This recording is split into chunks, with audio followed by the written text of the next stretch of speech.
প্রতারণার একটা লেভেল থাকে মিনিমাম প্রায় এখানে 10 থেকে 15টা মোটা মোটা কাগজ। দেখতে তাজা ও আকর্ষণীয় ফল, দাম মিটিয়ে ভাবছেন সঠিক ওজনেই কিনেছেন তো?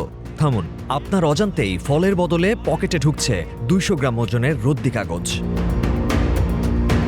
মিরপুর 10-এর জনপ্রিয় ফলপট্টি 500 গ্রাম ফল কিনতে গিয়ে এক ক্রেতার চোখে ধরা পড়ল ওজনে প্রতারণার এমন অভিনব রূপ।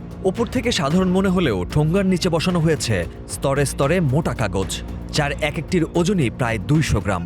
এই যে 200 গ্রাম মিনিমাম প্রায় এখানে 10 থেকে 15টা মোটা মোটা কাগজ।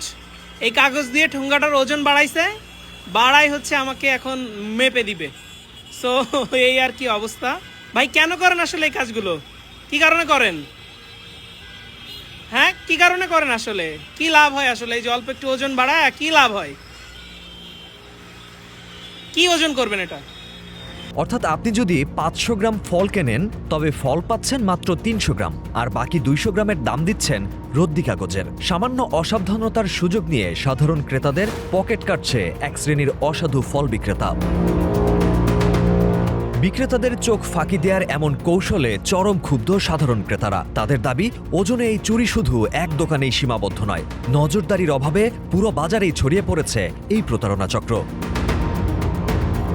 ফলে চকচক করলেই কিন্তু মিষ্টি নয়, আর ঠোঙ্গা ভারী মানেই সঠিক ওজন নয়। বাজার থেকে ফল কেনার সময় ঠোঙ্গা পরীক্ষা করে এবং ওজন যাচাই করে নেয়ার আহ্বান সচেতন নগরবাসীর।